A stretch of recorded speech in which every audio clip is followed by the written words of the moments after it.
सुनिए डॉक्टर श्याम सुंदर पराशर जी द्वारा वर्णित वृंदावन की महिमा। भागवत कथा में वृंदावन की क्या महिमा कही गई है, किस प्रकार से वहाँ भक्ति का सागर उमड़ता है, सुनिए इस कथा में आप लोग। श्री राधे राधे। पुत्र भी कह सकते हैं पर आत्मज नहीं कह सकते।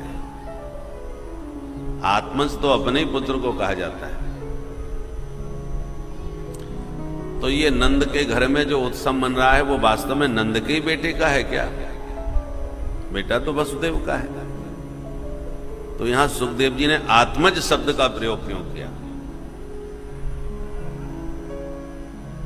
और पहला शब्द आत्मज, दूसरा उत्पन्ने। उत्पन्न तो मथुरा में हुए, और यहां कहते हैं नंदस्त्वात्मज उत्पन्ने। आत्मज उत्पन्ने दोनों ही शब्द कहते हैं तो नंद के बेटे के लिए होना चाहिए। या तो वसुदेव के बेटे का उत्सव था तो सुखदेव जी को कहना चाहिए नंदस्वर भक आयाते। कोई छंद भंग नहीं।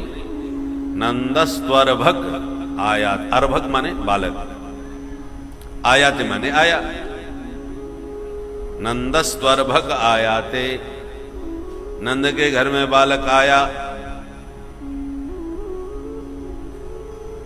तो रहस्योद्घाटन भी नहीं होता और बात भी पूरी हो जाती।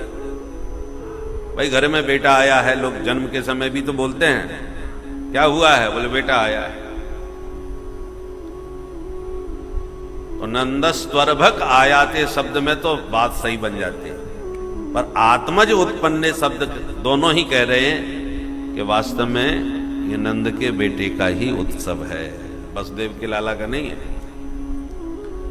और ऐसा केवल यही नहीं कहा, और भी कई स्थलों पर कहा है। गर्गाचार्य जी ने स्वयं आके कहा तस्मात् नंदात्मजोयम ते नारायण समूगुणैः। गर्गाचार्य जी ने भी नामकरण के समय नंद बाबा से कहा नंदात्मजोयम ते, नंद बाबा तुम्हारा ये जो आत्मज है ये नारायण के समान है। तो उन्होंने भी आत्मज शब्द का प्रयोग किया। इन सब प्रमाणों के आधार पर रसिकों ने कहा है कि नंद के घर में बेटा बेटी दो हुए, युगल संतान।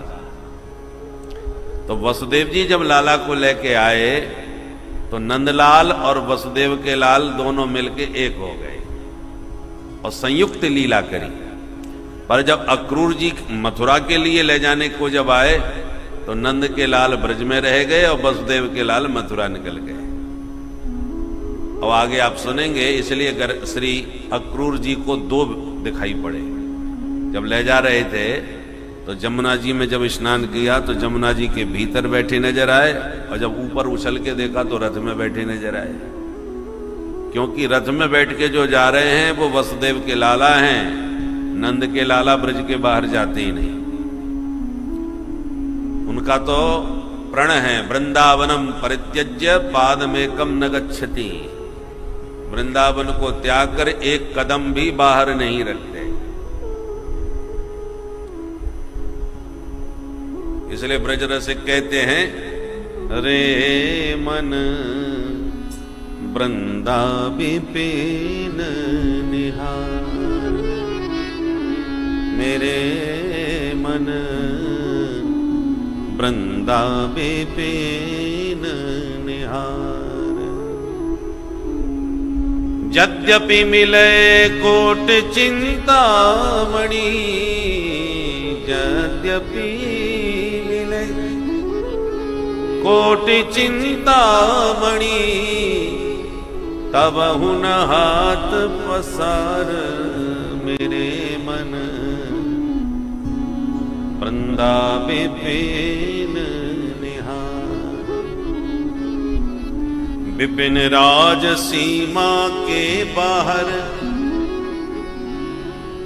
विपिन राज सीमा के बाहर, तू हरिहु को न निहार, हरिहु को न निहार, मेरे मन वृंदा विपिन निहार। श्री भट्ट जी कहते हैं,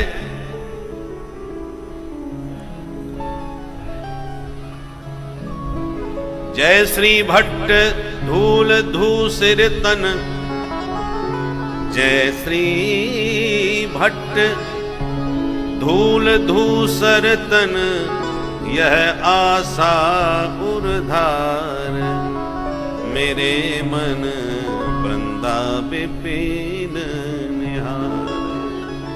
श्री भट्ट जी बहुत अच्छे रसिक संत हुए हैं। वो कहते हैं कि धूल में लिपटे हुए धूल धूसरित, नंद नंदन ही ब्रज में निहारो।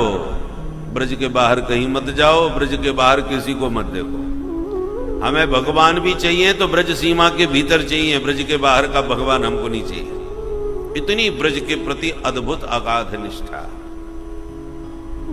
यदि भगवान ब्रज की परिधि से बाहर खड़े होके कहें कि मेरी शरण में आ जाओ, मैं ये खड़ा हूं, तो जाना तो दूर, उधर देखना भी मत। विपिन राज सीमा के बाहर तू हरिहु को न निहार, हरि को भी मत देखो, क्योंकि हरि हमें मिलेंगे तो ब्रज के भीतर ही मिलेंगे, बाहर मिल ही नहीं सकते। और बाहर यदि खड़े होके बुला रहे हैं तो हमारा नंद नंदन हो ही नहीं सकता, वो वसुदेव का लाला होगा। हमें वासुदेव कृष्ण नहीं, हमें नंदनंदन कृष्ण चाहिए। इतनी ब्रज के प्रति अद्भुत अगाध निष्ठा है।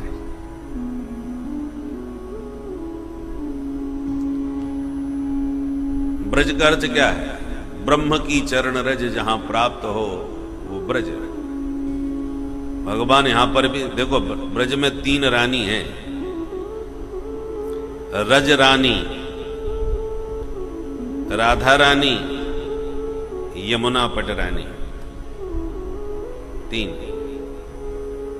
तो जाओ सबसे पहले ब्रज रज को माथे से लगाओ, ब्रज रज में लोटपोट हो जाओ, फिर जाके जमुना जी में नहाओ और फिर राधे राधे गाओ।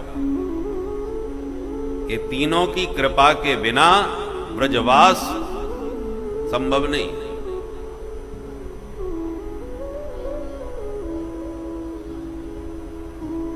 यमुना में स्नान कर, देखो ब्रज में, ब्रज की रज को माथे से लगाने से पहले तो चित्त की शुद्धि होती है, अंतःकरण की शुद्धि होती है। फिर यमुना में स्नान करने से यम यातना से मुक्ति मिलती है। क्यों? क्योंकि यमराज की बहन जी हैं यमुना जी। सूर्य भगवान के बेटा कौन? यमराज। और सूर्य भगवान की बेटी कौन? यमुना। तो यमुना और यम दोनों सगे भाई बहन हैं। तो यमुना को मां मान के जब आप प्रणाम करके स्नान करेंगे तो यमराज के आप भांजे राजा बन जाएंगे। फिर यमराज जो यमुना के आश्रित जीव होते हैं उन पर हाथ नहीं उठाते। तो यमुना में स्नान करने से जीव यम यातना से मुक्त हो जाता है।